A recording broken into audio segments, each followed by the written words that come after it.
Talvez a nostalgia seja uma forma de encontrar no passado o conforto que lhe falta no presente. Trabalho. Como você lida com o trabalho? Sabia que, por definição, ele nem precisa ser remunerado?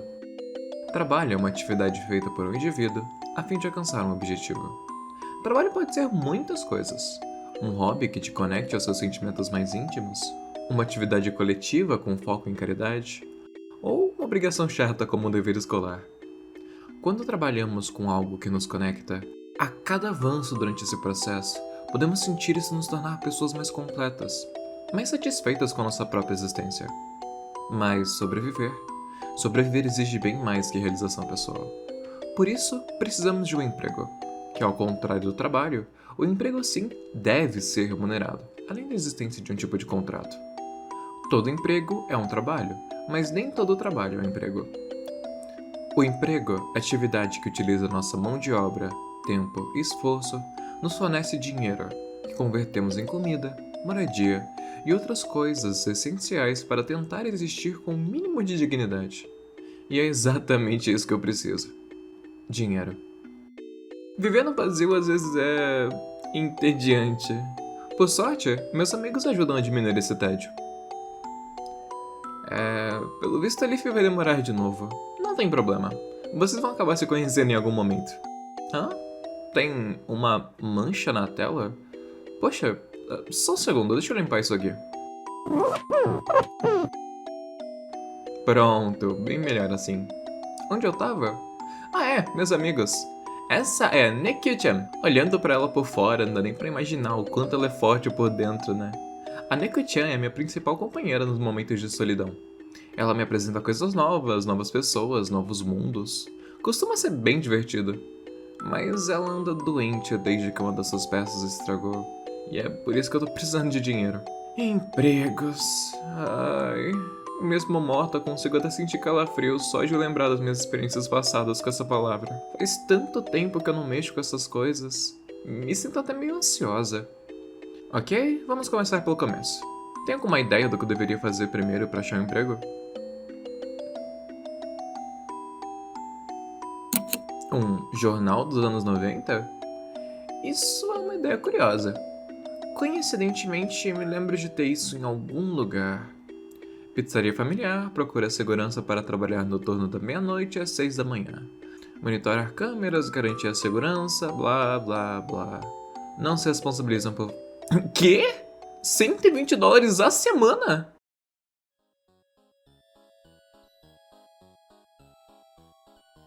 Ok, é hora de vestir a camisa da empresa. Sejam bem-vindos a Fred Fazbear Pizza, um lugar mágico para crianças e adultos, onde diversão e fantasia ganham vida.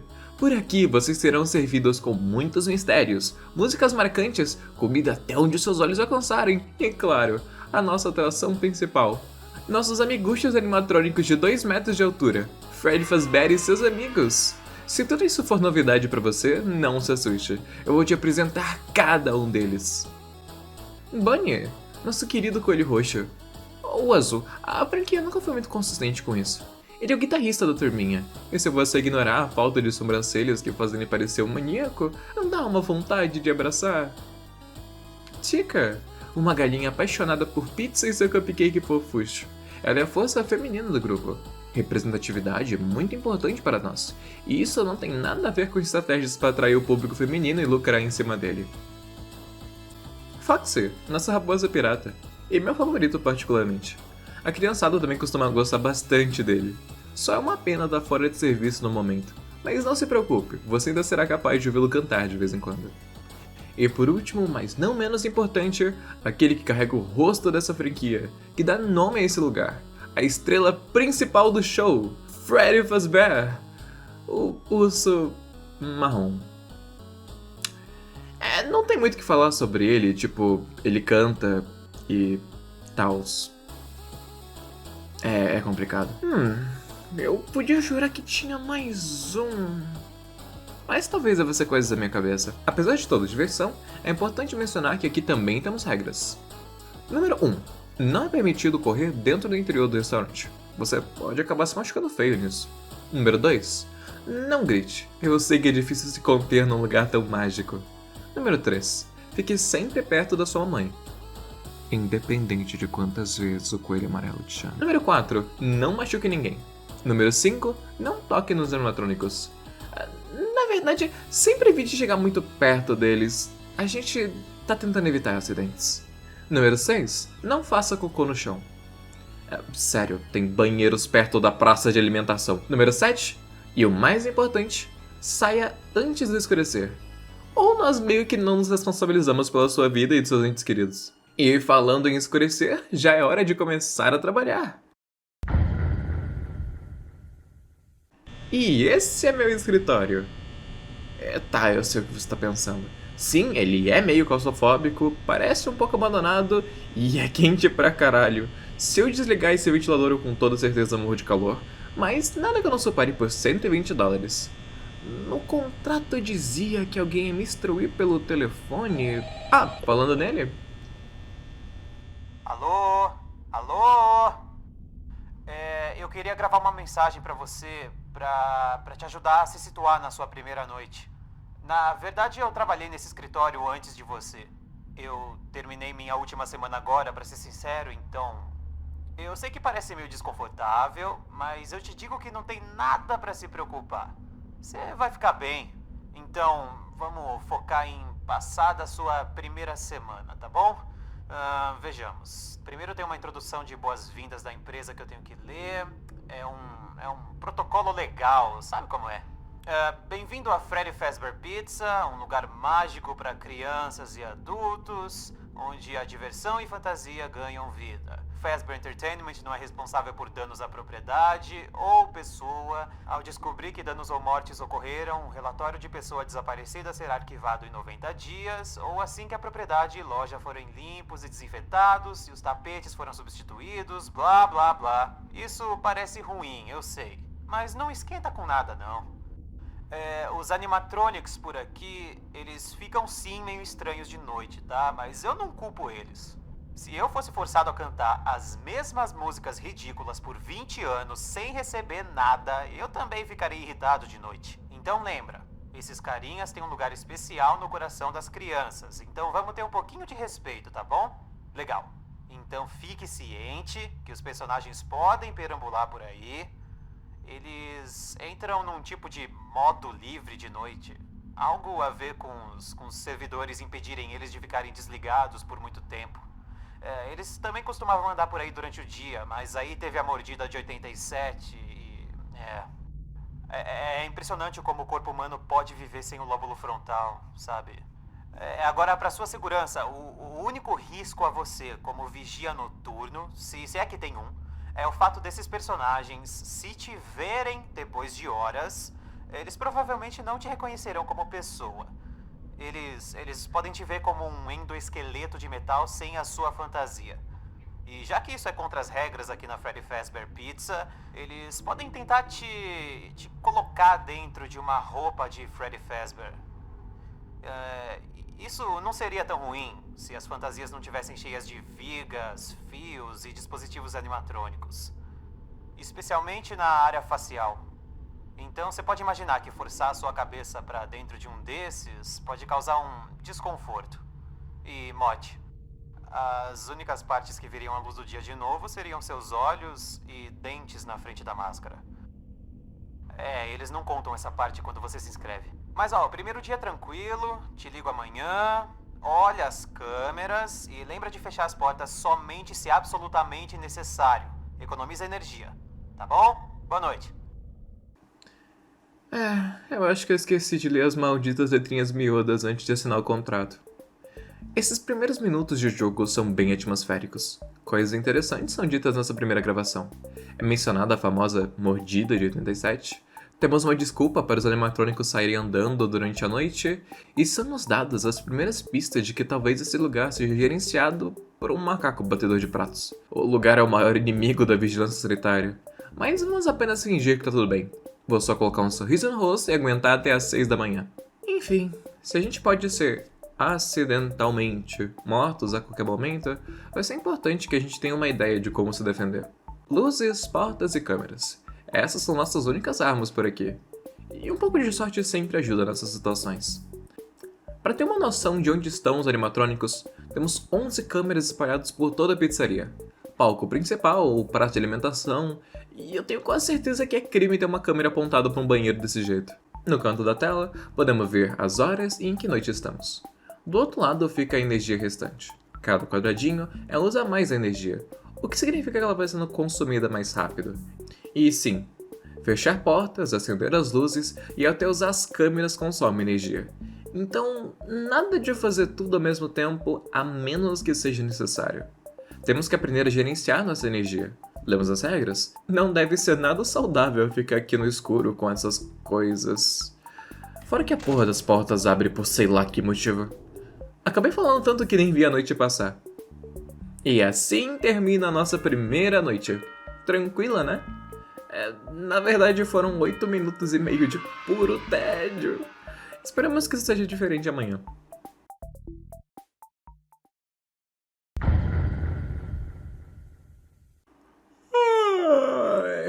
Nham, nham, nham. Mal comecei e já deu preguicinha. O que tem pra hoje?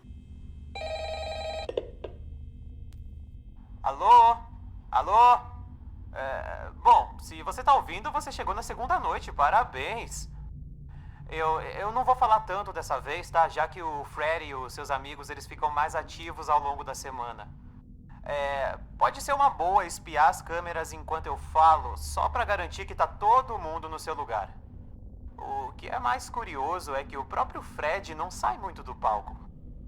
Eu ouvi falar que ele fica mais ativo no escuro, então, olha, acho que é outro motivo pra não ficar sem energia, não é não?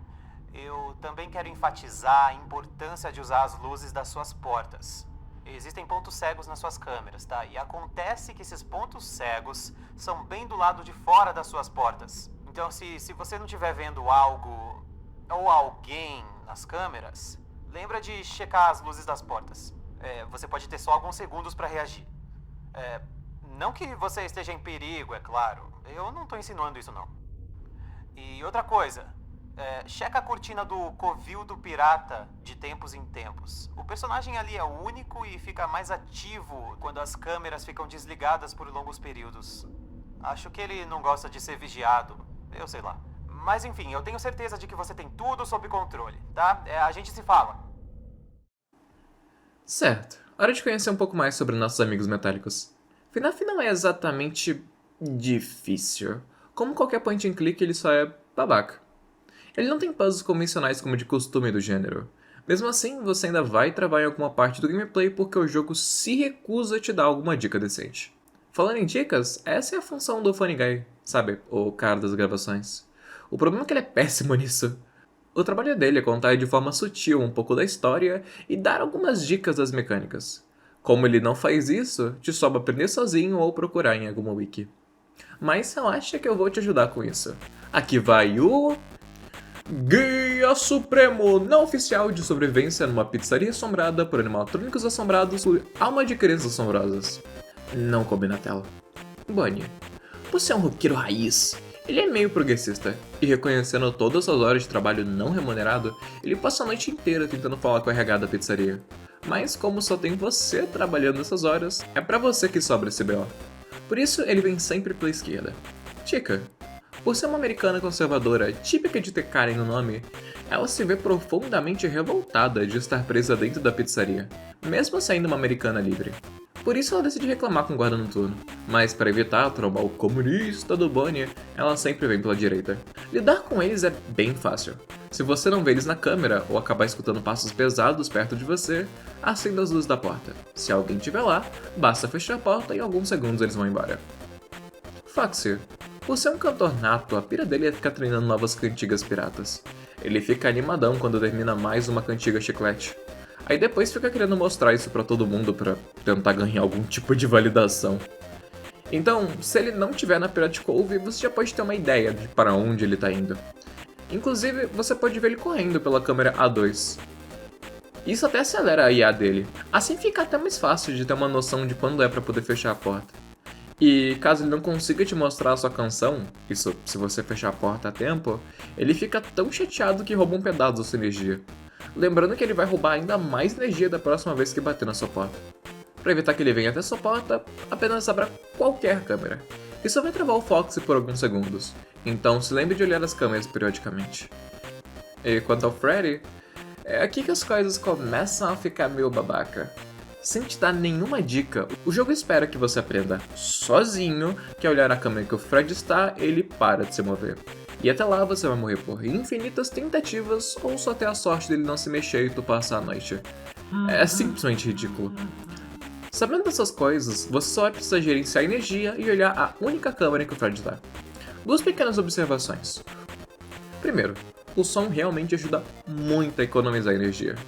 Ajudaria ainda mais se ele também não fosse babaca. Talvez por game design ou só por falta de planejamento, o som do jogo é mono, o que significa que ele emite o mesmo som tanto na esquerda quanto na direita.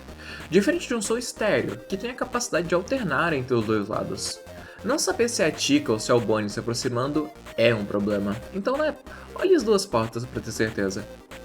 Segundo, nunca esqueça de olhar as portas. Sério, se você moscar por um segundo, o Bonnie já travou sua porta, a sua luz, e assim que você levantar o tablet... E se você demorar demais para levantar o tablet, aí é o Fox que termina o serviço. Uma curiosidade bobinha é que se você for rápido o suficiente, você consegue descer e subir a câmera tão rápido que isso meio que trava o jumpscare. E talvez até dê pra passar a noite se tiver faltando alguns poucos segundos. E lá se vai mais uma noite tranquila.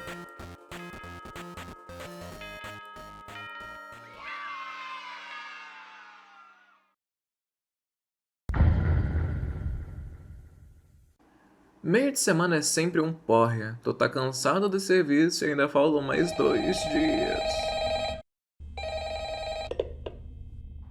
Alô, alô? Oi, você tá indo bem. A maioria não dura tanto assim. Quer dizer, sabe como é que é? Eles geralmente vão fazer outra coisa a essa altura. Eu não tô insinuando que eles morreram. Não foi o que eu disse. De qualquer forma, eu não vou tomar mais muito do seu tempo. A coisa vai ficar séria essa noite. Escuta só, eu tive uma ideia. Se você for pego e quer evitar ser colocado numa fantasia de Fred, tenta se fingir de morto, sabe? Não se mexe. Aí tem uma chance deles talvez pensarem que você é uma fantasia vazia em vez daquilo. Mas daí se pensarem que você é uma fantasia vazia, eles podem tentar colocar um esqueleto de metal dentro de você. Como será que funciona? Deixa pra lá, esquece isso. O melhor é não ser pego. Ok, agora é com você. Te vejo do outro lado. As coisas vão ficar mais sérias, é? De fato, curioso é que foi justo nessa noite que eu tive meu primeiro jumpscare. Se o Harry era ou não malvadinho, se o William Afton era... Ok. E opa! Olha esse gore disfarçado. Em entrevistas, o Scott disse ter um certo incômodo em relação a jogos violentos.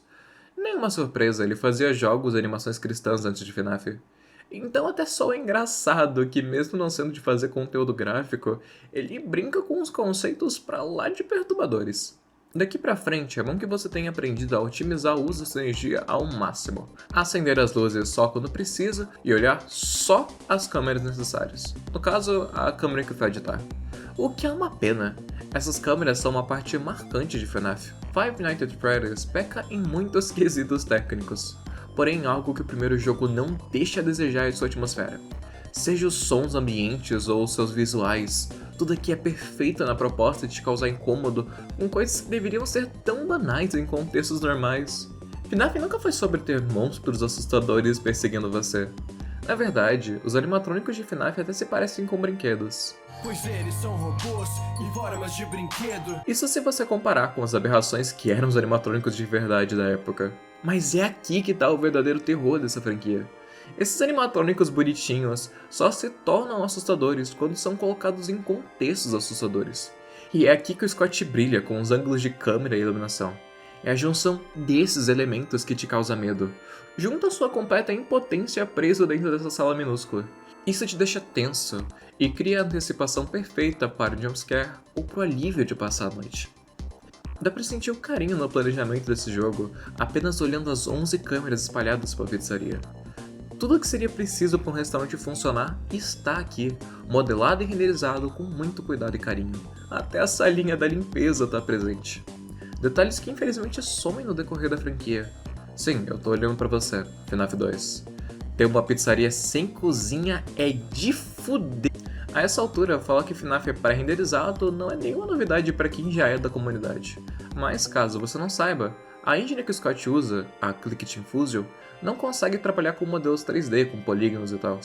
Então, tudo que você vê aqui é modelado e renderizado em outro software. Aí eles meio que tiram umas fotos do modelo 3D e depois essas fotos são usadas no jogo. E por alguma razão essas fotos são em baixíssima resolução. Nas minhas gravações eu tive que usar um mod de upscaling para 1080p, porque senão o jogo nem abria no meu computador. Mas normalmente você só pode jogar em 120p, com muitas imagens pixeladaças, sem contar esse efeito maligno de falso 3D que o Scott adora usar em seus jogos. Isso só ajuda a diminuir a qualidade das imagens, que já não é boa. Uma triste curiosidade é que o port de celular recentemente recebeu uma atualização, estando completamente em HD e com mecânicas extras. Mas no PC só abandonaram do mesmo jeito que lançaram.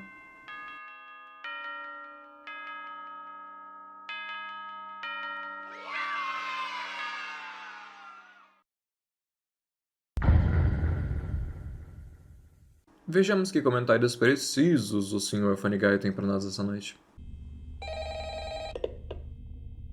Alô, alô! Oi, caramba, noite 4. Sabia que você conseguiria.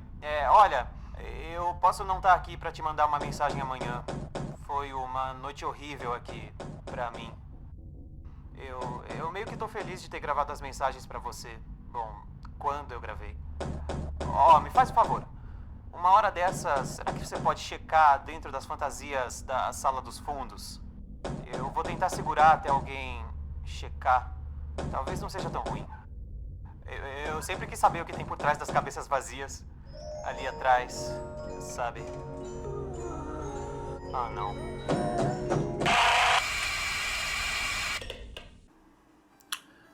Certo. Eu acho que não vai ter dicas nas próximas noites. Eu tive que zerar esse jogo 3 vezes em épocas diferentes.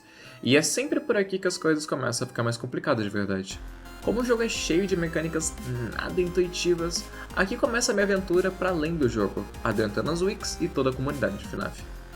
Em entrevistas, Scott disse que não tinha muita experiência com jogos recentes. E FNAF reflete bem isso. Uma premissa simples, mas cheia de detalhes que te fariam procurar em uma revistinha como passar de certo nível do jogo. Vasculhei os arquivos do jogo e descobri que em algum momento o FNAF foi planejado para se ter vidas. Grita o quanto ele tinha jogos antigos como referência para suas criações. Mas FNAF não é um jogo dos anos 90, por isso nada de revistinhas por aqui, infelizmente. Five Nights at Freddy's foi lançado em 8 de agosto de 2014.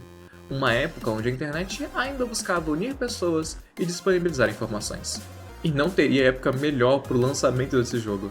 É quase impossível separar FNAF da internet. O conteúdo criado pelos fãs não é apenas uma parte complementar, mas sim uma parte obrigatória da experiência do jogo. Após um começo bem morno, o que deveria ter sido desesperador para um criador que tinha apostado todas as suas fichas nesse projeto, foi a internet e seus criadores independentes que alavancaram o jogo, dando a visibilidade para formar uma comunidade gigantesca, focada em destrinchar cada detalhe da experiência. Com isso surgiram os wikis, que buscavam explicar cada mecânica dos personagens, pessoas que teorizavam e caçavam dentro dos arquivos do jogo por migalhas da história, artistas extremamente talentosos, que criavam fanarts, fangames, animações, músicas extremamente viciantes. Você tem noção que a música tema da franquia foi criada pela própria comunidade e depois usada em material oficial? Com toda certeza você já ouviu alguma música da The Live Tombstone, mesmo sem saber. Mais um pouco e dá pra dizer que FNAF é o Touhou do ocidente.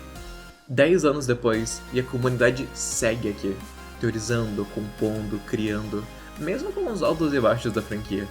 Esse jogo moldou uma parte importante da internet e registrou seu nome na história dos videogames independentes. Mesmo sendo quase um GIF simulator, ele conseguiu até criar um gênero, o famoso mascote horror, que você escuta à torta e à direita por aí. E tudo isso graças a você, que assim como eu, cresceu ao lado desses personagens. Ouvindo essas músicas, rindo com essas animações, se divertindo vendo seu youtuber favorito tomar sustos baratos e principalmente morrendo de ansiedade esperando o próximo vídeo de teoria que tentava responder uma das infinitas pontas soltas da história. E mesmo que você não seja um fã da franquia, você já viu pedaços dela por aí, e isso ajudou o FNAF a ser o que é. Por tudo isso, é fácil entender por que as pessoas têm tanta dificuldade em desligar o filtro da nostalgia quando vão falar sobre a franquia. E nesse processo, esquecem que o que elas têm mais apego são os conteúdos criados pela comunidade, e não pelo próprio jogo em si, que por si só é todo torto. Sério, tu sabia que esse jogo é tão quebrado que se tu diminuir o FPS do jogo, as IAs animatrônicas só morrem? Eu usei isso a terceira vez que joguei pra passar da quarta noite. Foi engraçado, no mínimo. Cara, É isso, acabou, perdi a noite de novo. Em qual tu nasce noite? jumpscare? Na 4.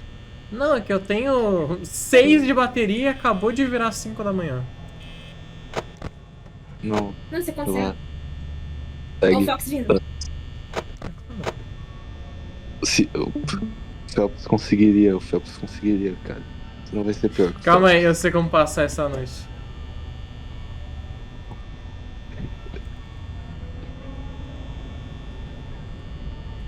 Nossa, o cara tá com 3%. Pronto. Passei.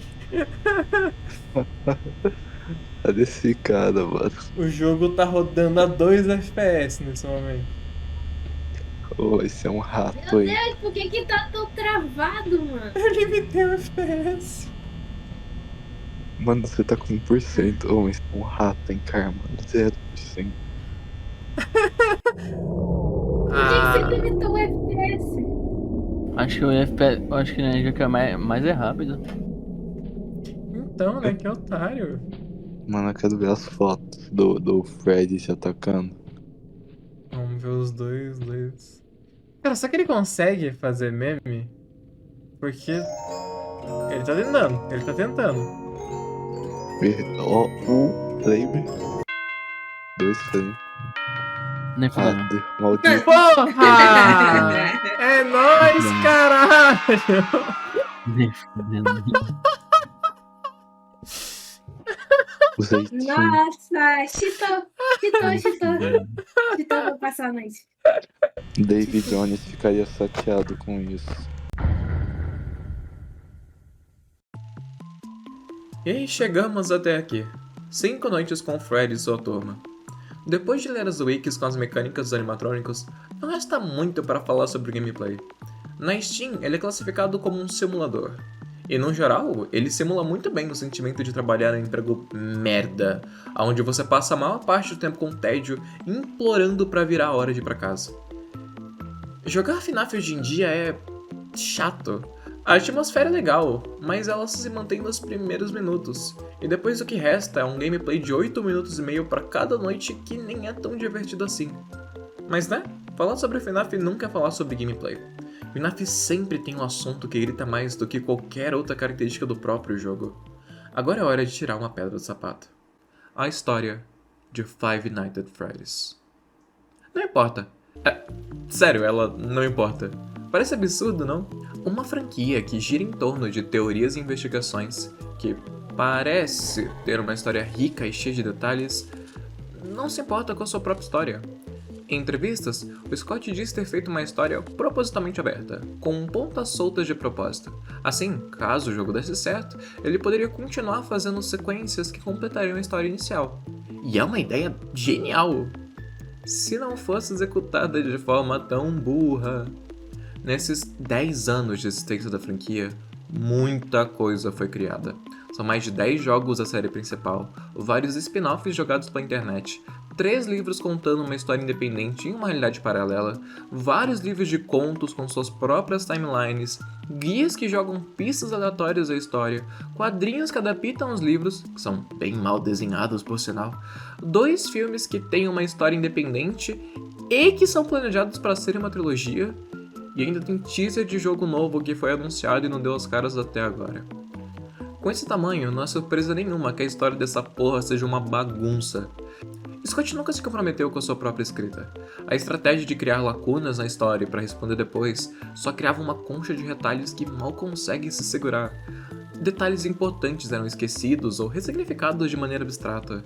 E nisso entra a comunidade, que ajudou a tornar essa história ainda mais bagunçada. Na tentativa de organizar as informações dadas pelo Scott, várias teorias foram criadas, que por sua vez influenciaram diretamente a história original, fazendo ela tomar um rumo totalmente diferente.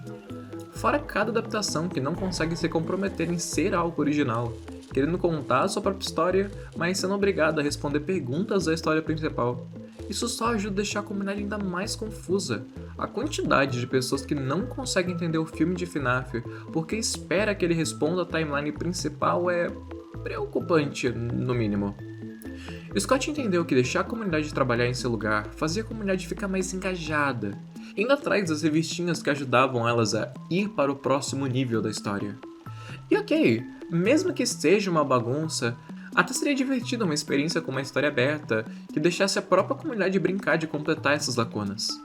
Isso se essa ideia tivesse sido planejada desde o início, sem enganar a comunidade de que existia uma história completa e complexa por trás daquelas pistas.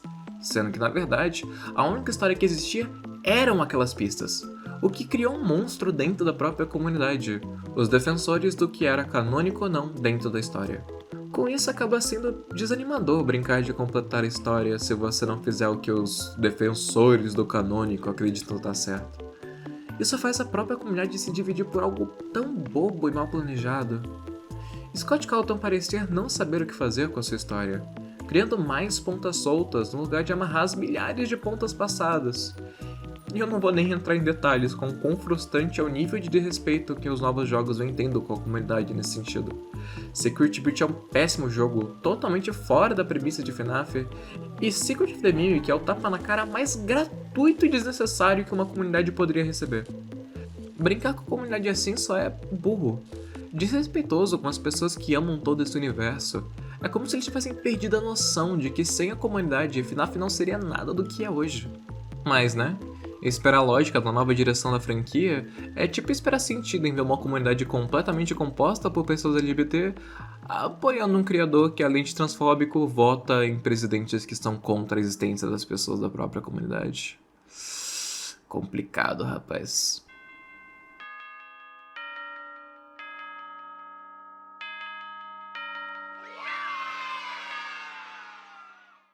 E tá lá. As 5 noites concluídas, e com nosso salário no bolso, agora é hora de finalmente deixar essas almas descansarem. Eu cresci ao lado dessa franquia. Pude ver ela e toda a comunidade evoluindo. Eu esperei tanto por esse filme. Tive pesadelo com esses personagens. Acompanhei criadores incríveis entrando e saindo da comunidade. Sei como machuca ver alguém agir sem sensibilidade com algo que é tão importante pra você, mas eu também evoluí nesse tempo. A nostalgia conforta por remontar tempos mais simples de volta. Uma alegria difícil de sentir quando você vai dormir lembrando de todas as responsabilidades, obrigações, contas e o emprego que espera você logo quando acordar. Mas crescer significa conseguir olhar para o mundo por outra perspectiva. E tá tudo bem gostar de algo, mesmo que ele tenha problemas. Reconhecer esses defeitos e ainda conseguir admirar isso mostra o quanto você cresceu durante esse tempo. FNAF nunca foi perfeito, mas ele também nunca precisou ser. O jogo original é charmoso apesar de tudo, mas o verdadeiro potencial dele nunca teve nele em si, e sim em você, e em toda a comunidade, que desenhou, compôs, escreveu, animou, teorizou, editou, modelou, programou e assistiu. Você fez FNAF ser o que é, e por isso, não é nem o Scott, nem a Steve Wu, nem a Blumhouse, mas sim a você que eu agradeço. Obrigado por ter feito FNAF, mesmo um jogo tão simples, uma experiência tão incrível por 10 anos.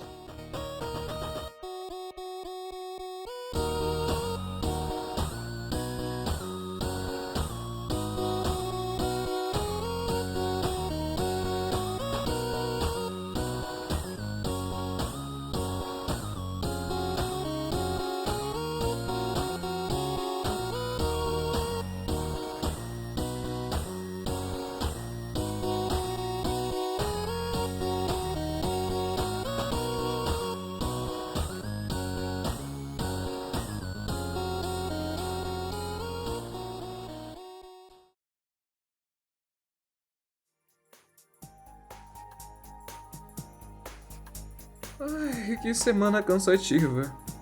A melhor parte do emprego bosta é quando você percebe que não vai mais precisar trabalhar nele no dia seguinte. O importante agora é que a Neko-chan tá melhor. E com isso, vamos poder falar sobre muitos assuntos diferentes daqui pra frente.